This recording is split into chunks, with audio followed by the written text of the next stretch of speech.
Keep made the beat. For the people in the back, I'm talking way back. Listen, everybody, it has been a circus in the White House, I tell you. Um, First of all, I think Biden's son, as you can see him there on the screen, is being charged. Hunter Biden is being charged. I think a gun charge and some other charges. But what's really crazy about it is at the same time this is going on, Donald Trump is now being uh, um, um, accused, blamed, and also trial has been won, and he has been accused of all counts of what he had done and what he was charged with. So we're going to run that completely after, or should I say, right after the Hunter Biden's case and the information we have on him. But it's just really been a circus and really been something in 2024. You guys listen in and just, kind of tell me what you think. Like, subscribe, and comment. This is breaking news for the people in the back. I'm talking way back. There's another historic trial that's about to send a shockwave through the 2024 campaign. Jury selection set to begin this Monday for Hunter Biden's gun case, making it the first criminal trial of a sitting president's son. Hunter is facing 3 felony counts, all related to his alleged illegal purchase of a firearm back in October of 2018 while in the throes of a drug addiction. Judge, you don't think this might actually happen? You think maybe a deal comes together this weekend? Because the last thing fell apart. I think that they cannot afford at this point to have a trial go forward with all the negative press. So I think they're going to work out a plea deal. They're going to say this guy doesn't have any priors and whatever. He's a great guy. He's a wonderful kid. And they're going to work out a deal. But I think the irony here is the son of the most anti-Second Amendment president we've had is using the Second Amendment to get rid of the gun charges based on his constitutional right to have a gun. But if it goes to trial, he's dead to right convicted, both on the lying on the form as well as the gun possession. Okay, I want to read you something from the DOJ filing in this case. They say this: the defendant's laptop is real. It will be introduced as a trial exhibit, and it contains significant evidence of the defendant's guilt. They add this: moreover, the evidence on his laptop is corroborated by independent sources, including witnesses. It is also corroborated by the defendant's own admissions in his book, Harold. I agree with the judge on this. I would not be surprised if there was an agreement reached over the weekend. I think for many, those who are around Hunter and his family, I think the laptop is more whether they're able to, prove that I think there's some even issue that maybe there was a chain of custody issue, whether or not he filled out the application with the form. So all that stuff would come up. But I think it's the laptop and some of the contents that would probably be the most embarrassing. I will say this.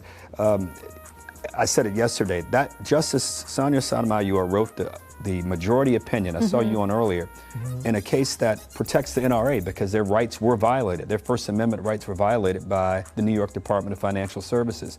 So I think judges can be fair in these things, and I think as much as President Biden may be anti-Second Amendment or may not be anti-Second Amendment, or even Hunter, people are afforded the protections of the law. But I agree with you. I think they're going to have to agree with the judge. I think they're going to find an agreement before the weekend is up. Jesse, you think it's about the fact that, at least in part, they don't want that laptop coming out? Because we were told it was all Russian disinformation, but the DOJ says it's real. Well, they're not going to present evidence in the laptop at trial that ties Joe Biden to anything. And I disagree. I think this is going to trial. No, your lips to God's ears. I think it's going to trial because they tried to cut a deal, what was it, like 6 months ago, and it blew up in their face. And now the Justice Department was embarrassed. And they had, in order to regain some level of credibility, I don't think they could all of a sudden try to patch together a deal at the last second in the face of this trial, in the face of the last deal that fell apart. It would just be too bad. Now, Weiss is the guy, the special prosecutor. His whole career is on the line. He's probably getting calls from Delaware, and he's getting heat from Justice to hold firm, because this is just blow up the Justice Department if they cut a deal last second. They're going to be presenting evidence of him smoking crack on camera. That's like on the day of the gun purchase.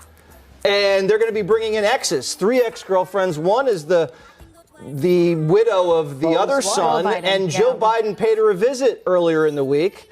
They say it was about an anniversary, but, you know, when's the president ever gone to her house for anything? And so I don't know what he told her. It looks like witness tampering to me, but I think the message is clear. She better say the right thing.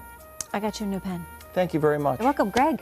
But listen to how we're talking about this. We're we're not all bent out of shape over it. You know what I mean? This is the difference. So right. Like, we're not just going, we got to put him in prison. We're just not like that. And that laptop has enough stuff to put the whole family away. The big guy himself, Hunter, his brother, they're like the Corleone family with head injuries. In Joe's favor, if he ever gets busted for a crime, we know he's unfit to stand trial, so he's safe. Thank you so much for that. As you heard the retired judge say there, American history, legal history, people are going to be talking about this 100 years from now. Well, we're going to turn things over to Teresa Perello, who's been talking to people there on the streets in Lower Manhattan. Teresa, the reaction that you've gotten from people so far? Yeah, not so surprising, Bianca and Steve, because Collect Palm Park, which is the park directly across the street, is sort of split in two at this point. One side are Trump supporters, the others are not. But I can tell you, this verdict, the fact that the former president guilty on all counts, is really the talk of the town. People are stopping by, asking us. As a matter of fact, the mail carrier just walked by. She said, "What's all the commotion about?" We told her, and she was quite surprised as well, as she's out here on her mail route. I mean, that's really New York for you. People get information by word of mouth as they walk around, and that's what's happening. So I'll step out of the way so you can see Collect Palm Park behind me. As I mentioned, one side is, put it this way, one side anti-Trump, one side pro-Trump. There is the side where you see lock him up and Don the felon. That would obviously be the anti-Trump side. One person told me, finally, some accountability. Another person directly behind him on the other side of the fence screaming to us, lies, lies, it's all lies. They believe this is directly tied to the former president's political ambitions, and they say it is an effort to keep him from the White House once again. Take a listen. It's been a long time that he's gotten away with just about anything. Finally, some accountability. That's how it feels. It's a very sad day for America. That's all I'm going to say. Why do you feel that way? Because this is political prosecution, and there's absolutely nothing behind this case.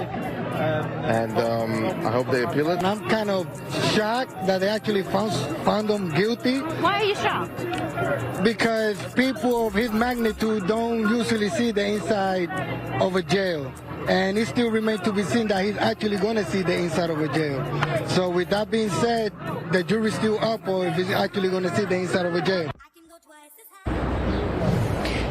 What's interesting is across the street, there's a good mix of people who have been here every day and those who only, as they told us, came down to witness history. Now, again, for those who are saying that this is just an effort to keep the former president from the White House, we do know he has been competitive in the polls as of late. We also know that this conviction won't keep him from running for the White House. It can't even keep him from being elected as well, if that should happen. He only, in New York, can't vote for himself, although once he serves his sentence, whatever that might be, we'll find that out mid-July, then his voting rights would be restored. That's according to the NYCLU. But again, he could win here in New York or anywhere else around the country, and he could even serve from prison. It remains to be seen, Steve and Bianca, if the party would want to replace him. Again, being that the polls are looking in some states in his favor, it remains to be seen if that would actually happen. But here, again, a lot of his supporters have decided to wait this out. They wanted to be here to see this, and they wanted to try to get a glimpse of the former president, although to our understanding, he has not come out and said anything. That's the latest from Lower Manhattan. Back to you guys in the studio. That's right.